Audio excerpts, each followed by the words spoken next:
ప్రేక్షకులందరూ నమస్కారం. ఈరోజు మన స్టూడియోలో ప్రముఖ ఆధ్యాత్మికవేత్త, జ్యోతిష్య వాస్తు పండితులు శేషగిరిరావు గారు ఉన్నారు. ఏప్రిల్ మాసంలో మకర రాశి వారికి ఓవరాల్‌గా ఎలా ఉండబోతుందనే విషయాన్ని గురువుగారిని అడిగి తెలుసుకుందాం. నమస్కారం గురుగారు. నమస్తే అండి. ఏప్రిల్ మాసంలో మకర రాశి వారి పరిస్థితి ఏంటి గురువుగారు? ఎలా తప్పకుండా. ఉండబోతుంది? అయితే మకర రాశి వాళ్ళకి కొంతవరకు ఊరట అనేది మన మార్చి 29 నుంచి ఏలినాటి శని వెళ్ళిపోవటం అనేది జరిగింది. అయితే ఇక్కడ ఏలినాటి శని వెళ్ళిపోయినప్పటికీ కూడా ఏప్రిల్ నెల అయితే కనుక వీళ్ళకి ఇంకా పూర్తి స్థాయిలో మేలు చేకూర్చేలాగా ఉన్న గ్రహస్థితి అయితే కాదు. సో ఎక్కడ ఇబ్బంది పడవచ్చు, ఎక్కడ లాభపడవచ్చు. సో ప్రతి ఒక్క రాశికి కూడా మనకి కొన్ని మెరిట్స్ చూస్తాం, కొన్ని డీమెరిట్స్ చూస్తాం. సో కంప్లీట్ ఇది నాసిరకం అని చెప్పడానికి ఉండదు. కొన్ని విషయాల్లో అది ఫెచ్చింగ్ కూడా ఉంటుంది. సో అందుకని ఎవరు కూడా ఏ ఒక్క రాశి వాళ్ళు కూడా మనది మరీ ఇంత దరిద్రమా అనుకోకల్లా. సో కొన్ని విషయాల్లో మంచి ఉంటుంది. కాకపోతే ఇక్కడ వచ్చిన మనిషితో వచ్చే ఇబ్బంది ఏంటి అంటే కనుక, నాకు సంపద కావాలి అనుకునే వాడికి సాధారణంగా సంపద ఉండదు కానీ శాంతి ఉంటుంది. వాడికి అది తెలియట్లా. వాళ్ళెవరికి లేని శాంతి నాకుంది అని వీడు అనుకోవట్లా. సంపద కావాలనేది పెట్టుకున్నాడు కాబట్టి వాడికి సుఖం ఉంటారు. సో అలా ప్రతి రాశిలో కూడా మనకి ఏంటంటే కొన్నిట్లో మంచి ఉంది, కొన్నిట్లో అక్కడక్కడ ఒకరికి అనారోగ్యం ఉంది, ఒకరికి సంపద ఉంది, ఒకరికి ఏమో సంతానం ఉంది, ఒకరికి పెళ్ళి ఉంది, ఒకరికి ఉద్యోగం ఉంది, ఒకరికి విదేశం ఉంది.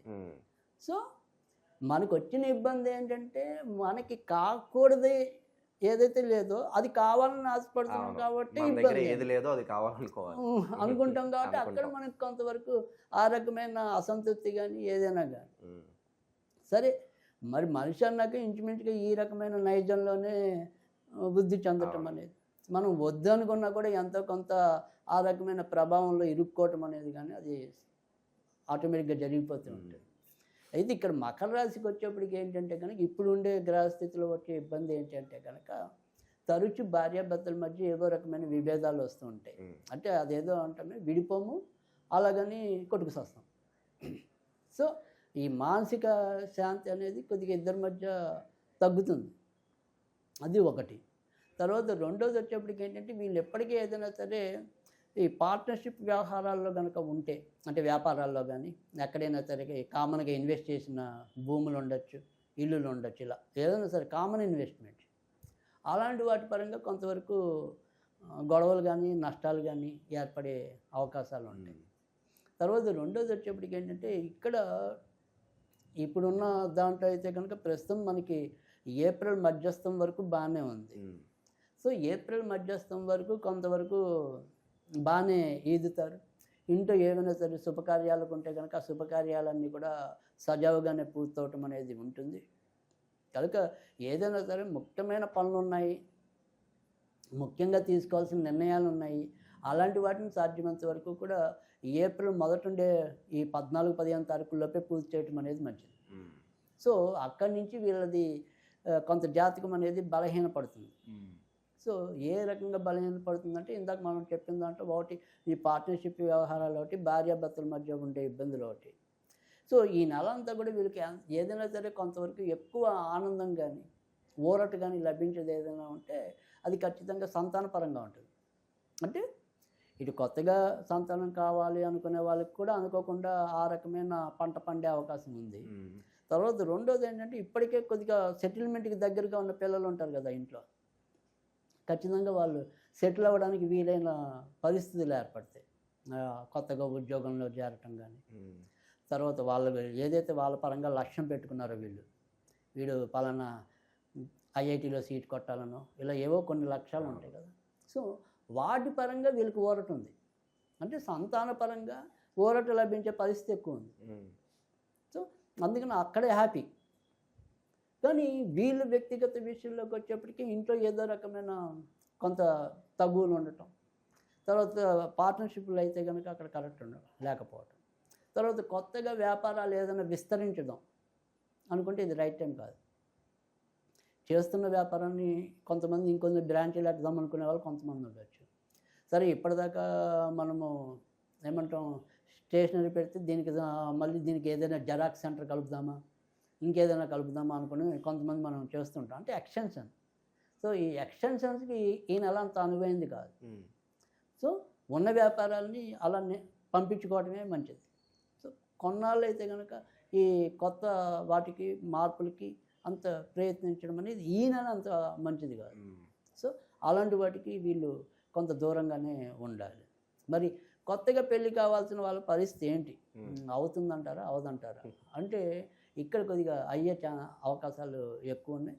వీళ్ళకి కూడా మళ్ళీ ఫస్ట్ ప్రియారిటీ అనేది ప్రేమికులకే ఉంది. ఓకే.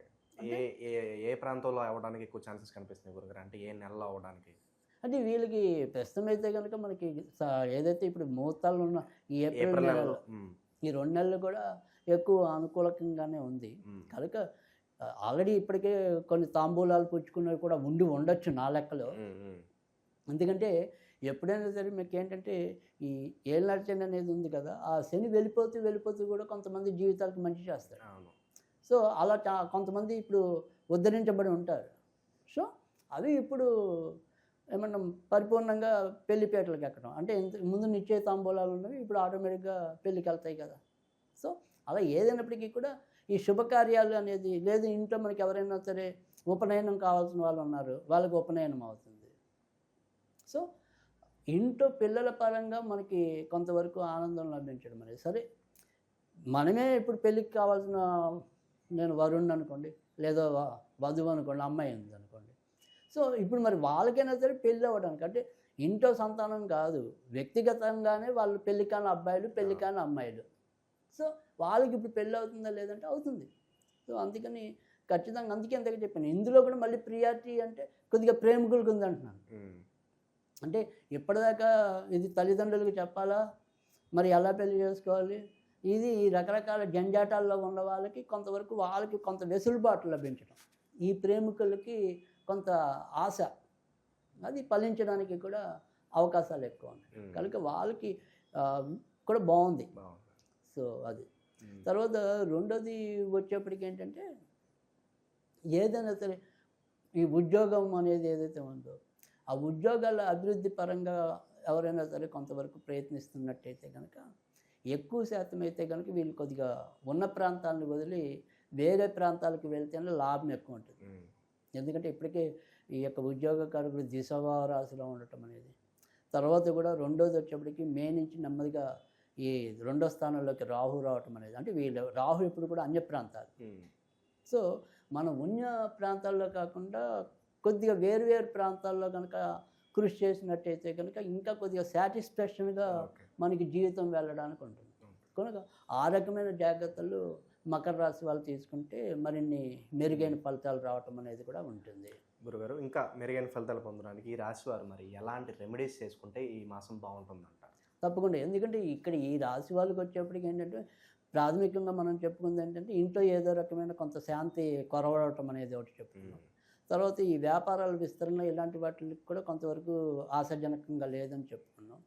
సరే వీటన్నిటికీ ఏంటంటే మూలమైన గ్రహం ఏంటంటే కనుక చంద్రుడు.